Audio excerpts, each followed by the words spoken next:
One tailed and two tailed test, यानी जब हम हाइपोथेसिस टेस्टिंग की बात करते हैं तो उसमें जब फर्ज करें कोई सम कंडीशंस ऐसी हों या कुछ प्रॉब्लम ऐसे हों जिनमें के नल हाइपोथेसिस हमारा ये बन रहा हो कि जो पॉपुलेशन मीन है जिसे हम म्यू कहते हैं वो इक्वल टू सम कांस्टेंट हो, ठीक है, जबकि इसका अल्टरनेट ये हो कि जो म्यू है वो लेस देन या ग्रेटर देन 50 हो, ठीक है। चले एक केस में मैं कहता हूँ ग्रेटर देन 50 हो और एक और मैं सिचुएशन उठाता हूँ जिसमें मैं कहता हूँ कि जो हमारा अल्टरनेट हाइपोथेसिस है वो लेस देन 50 है, ठीक है। तो इन दोनों में हम वन टेल जो है वो यूज करेंगे, ठीक है। अब वो किस तरह से यूज होगा मैं इस ग्राफ से आपको समझाता हूँ, ठीक है। देखिए केस 1 के हवाले से मैं बात करता हूँ, ठीक है, ये केस 1 है हमारा।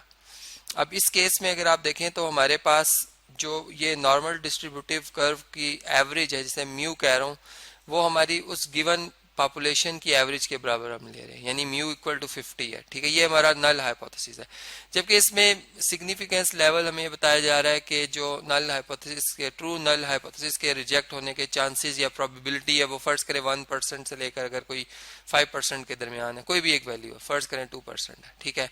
तो अब अल्टरनेट हाइपोथेसिस ये कह रहा है कि जो पॉपुलेशन मीन है वो ग्रेटर देन 50 है। इसका मतलब कि हम जो इसमें रिजेक्शन रीजन लेंगे, ठीक है, वो राइट साइड पे लेंगे, ठीक है। ये रिजेक्शन रीजन होगा जिसमें कि जी अल्फा जो कि सिग्निफिकेंस लेवल मैंने बताया जैसे 1% चांस है कि हमारे नल हाइपोथेसिस के रिजेक्ट होने के, तो ये जी की अल्फा की वैल्यू यहाँ पर हम लेंगे। ये जो 1% एरिया आ रहा है हमारे पास ये रिजेक्शन रीजन है और जो पीछे बच गया है वो एक्सेप्टेंस रीजन जो है वो कहलाएगा, ठीक है। तो इसका तो टोटल प्रोबेबिलिटी डिस्ट्रीब्यूशन होती है 100%। 100% में से हम माइनस कर देंगे 1%, तो ये 99% ये जो पोर्शन है ये हमारा एक्सेप्टेंस रीजन जो है वो कहलाएगा।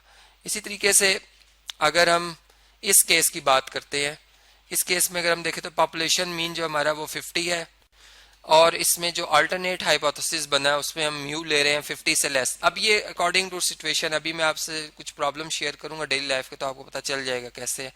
तो इस केस में ये केस 1 था जी और ये केस 2 है, ठीक है। अब इस केस में अगर हम देखें तो हमारे पास जो एक्सेप्टेंस रीजन है या रिजेक्शन रीजन है वो लेफ्ट साइड पे बनेगा, क्योंकि अब म्यू जो है वो लेस देन 50 आ गया, ठीक है। तो यहाँ से मैं इस पोर्शन को अब मतलब नहीं कंसिडर करूंगा, ये जो रीजन हमारा आएगा और जी की वैल्यू अल्फा फर्ज कर लें, जो हमारे पास सिग्निफिकेंस लेवल है वो पहले वाला ही है 1% हमने रखा हुआ है, ठीक है। इसका मतलब कि ये जी अल्फा या जी सबस्क्रिप्ट अल्फा जो आ रहा है हमारे पास ये रीजन जो है ये रिजेक्शन रीजन होगा, ठीक है, रिजेक्शन रीजन। जबकि जो हमारे पास रिमेनिंग रीजन आ जाएगा जो इस साइड पर है ये तमाम का तमाम 100% माइनस अल्फा, जिसे 1 माइनस अल्फा भी कहते हैं, ठीक है। ये परसेंटेज में अल्फा की वैल्यू लिखेंगे हम यहाँ पर 100% माइनस अल्फा लिखेंगे यहाँ पे बल्कि हम, ठीक है, या सिंपल से हम 1 माइनस अल्फा कहते हैं। ये हमारा एक्सेप्टेंस रीजन जो है वो कहलाएगा, ठीक है। तो ये इसे हम इस तरह से लिख देते हैं एक्सेप्टेंस रीजन। जबकि ये शेड जो है ग्रीन वाला ये मैं रेस कर देता हूँ, ये टू टेल टेस्ट के लिए है, ठीक है। ये रीजन हमारा एक्सेप्टेंस में ही आएगा, ठीक है, ये रिजेक्शन में नहीं आ रहा बल्कि एक्सेप्टेंस में आ रहा है। तो इस तरह से ये तो हमें पता चलता है कि वन टेल टेस्ट जो है वो कैसे किया जा रहा है। और अब इसमें आगे जो कैलकुलेशन होती हैं जी स्टैटिस्टिक की वो कैसे होंगी वो अब हम नेक्स्ट वीडियोस में देखेंगे। अब इसके बाद हम बात करते हैं टू टेल टेस्ट की, मतलब टू टेल टेस्ट किस तरह से बनता है। अगर हम इस सिचुएशन को यूं समझ लें कि डेली लाइफ की कोई एग्जांपल हम पिक कर लेते हैं, जैसे हम बात करते हैं कि एवरेज जो हाइट है पर्सन की या एज है वो 50 ईयर है, ठीक है। ये हम पॉपुलेशन मीन ले रहे हैं, ये हमारा नल हाइपोथेसिस है, ठीक है, कि हम ये मतलब रख रहे हैं कि जो हमारे पास नॉर्मली डिस्ट्रीब्यूटिव कर्व है उसकी एवरेज जो है पॉपुलेशन मीन जो है वो 50 ही है, ठीक है। अब इसका जो अल्टरनेटिव हाइपोथेसिस बनेगा वो ये बनेगा कि 50 से कम भी एज हो सकती है और 50 से ज्यादा भी हो सकती है, नॉट इक्वल टू 50, जिसको मैं यूं भी कह सकता हूं कि और 50 से ग्रेटर की बात हम कर रहे हैं या 50 से लेस की। तो इसमें हमारे पास टू टेल टेस्ट जो है वो यूज होंगे, ठीक है। अब यहाँ पर अगर मैं जो नॉर्मल डिस्ट्रीब्यूटिव कर्व अगर उससे ड्रॉ करूं तो ये आप देख सकते हैं कि ये हमारे पास नॉर्मल डिस्ट्रीब्यूटिव कर्व है। अब इसमें म्यू की वैल्यू जब हम अल्टरनेट को देखकर ये टू टेल का अंदाजा लगाते हैं कि म्यू ग्रेटर देन 50 का मतलब है कि रिजेक्शन रीजन राइट साइड पे है, ठीक है, ये वाला। और इसमें सिग्निफिकेंस लेवल जो है, फर्ज करें कि जो ट्रू नल हाइपोथेसिस के रिजेक्ट होने के चांसेस हैं वो 5% के हैं, ठीक है। तो हम इस 5% के दो हाफ करेंगे, यानी कि 2.5% राइट साइड से, फर्ज करें ये रीजन जो है वो टोटल का 2.5% है, ठीक है। और जी की वैल्यू हम यहाँ पे देखेंगे जी अल्फा ओवर 2।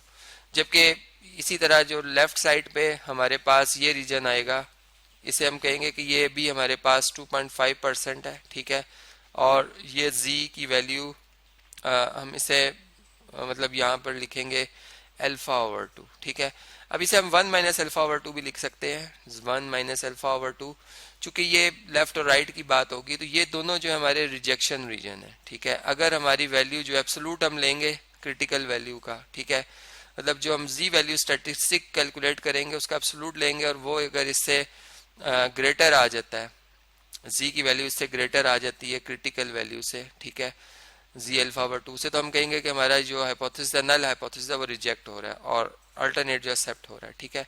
तो ये जी हमारे पास दो रिजेक्शन रीजन आ रहे हैं, रिजेक्शन रीजन, जबकि एक्सेप्टेंस रीजन जो है ये इन बिटवीन, जिसको हम 1 माइनस अल्फा में कहूँगा, ये हमारे पास एक्सेप्टेंस रीजन जो है वो आ रहा है। अब हम डेली लाइफ की कुछ और प्रॉब्लम्स जो हैं वो डिस्कस करते हो, देखते हैं उसमें हमारे पास 1 टेल टेस्ट यूज होगा या 2 टेल टेस्ट यूज होगा। जी आप ये प्रॉब्लम देख सकते हैं कि एक कंपनी जो कि होम हीटिंग ऑयल डिलीवरी जो है वो करती हैं, ठीक है, ये एस्टिमेट करना चाह रही हैं कि इनका सालाना जो ऑयल यूज किया जा रहा है वो कितना है, क्या वो 1000 गैलन से ज्यादा है, एक्सीड कर रहा है, ये चीज वो देखना चाह रहे हैं। तो इसके लिए उन्होंने सैंपल लिया 100 कस्टमर्स का, जिसपे स्टैंडर्ड डेविएशन 327.8 गैलन्स आ रहा है, जबकि एवरेज जो सैंपल की वो 1103 गैलन्स आ रही है, ठीक है। हमें बेसिकली सिग्निफिकेंस लेवल बताया गया अल्फा जो है कि वो है 1%। इसका मतलब कि जो हमारा नल हाइपोथेसिस होगा उसके रिजेक्ट होने के चांस है 1% के, ठीक है। हम नल हाइपोथेसिस यहाँ पे कंस्ट्रक्ट करते हैं कि जो पॉपुलेशन मीन है, यानी जिसको मैं नॉर्मल डिस्ट्रीब्यूशन का मीन कह रहा हूँ, वो इस पॉपुलेशन के मीन के बराबर, जो कि 1000 गैलन्स है, और इससे हम कह रहे हैं कि एक्सीड नहीं कर रहा है। इसका मतलब है कि म्यू की वैल्यू इससे लेस या इससे क्या है जी मतलब बराबर है, ये एक्सीड ना करने की, जबकि हमने चेक जो करना है वो एक्सीड करने को करना है। इसका मतलब जो अल्टरनेटिव है हाइपोथेसिस हमारा बनेगा वो ये बनेगा कि हम म्यू जो है वो एक्सीड कराएंगे 1000 गैलन से, ठीक है। और इसमें अगर आप देखें तो हमारे पास 1 टेल टेस्ट यूज होगा, चूंकि हम सिर्फ एक बात करें कि म्यू जो ग्रेटर देन 1000 है, ठीक है।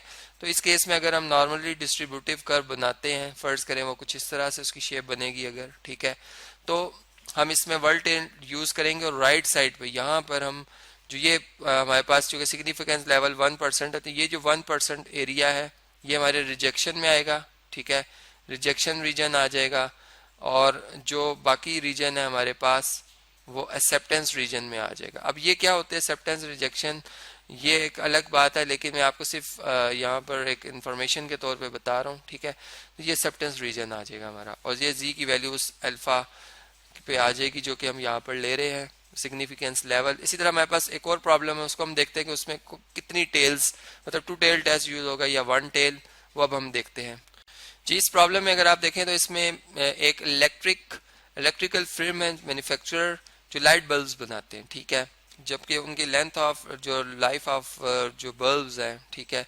वो अप्रोक्सीमेटली नॉर्मली डिस्ट्रीब्यूटेड है, मतलब कि इसमें जो एवरेज में ले रहा हूँ वो basically average of the normal distribution ही है, ठीक है, ये mu of the average distribution. तो इसका मतलब जो इसमें नल हाइपोथेसिस बनेगा मेरा, म्यू जो होगा इसमें वो जो कि हम नॉर्मल डिस्ट्रीब्यूशन का एवरेज लेते हैं वो 812 ही बनेगा, ठीक है। इक्वालिटी का साइन हमेशा नल हाइपोथेसिस में आता है तो हम जानते हैं। तो अल्टरनेटिव जो हाइपोथेसिस बनेगा हमारा वो क्या होगा कि म्यू जो है वो नॉट इक्वल टू 812, यानी कि लाइफ टाइम जो आवर्स में 812 से कम भी हो सकता है, ज्यादा भी हो सकता है। ये बेसिकली हमारा अल्टरनेटिव हाइपोथेसिस है।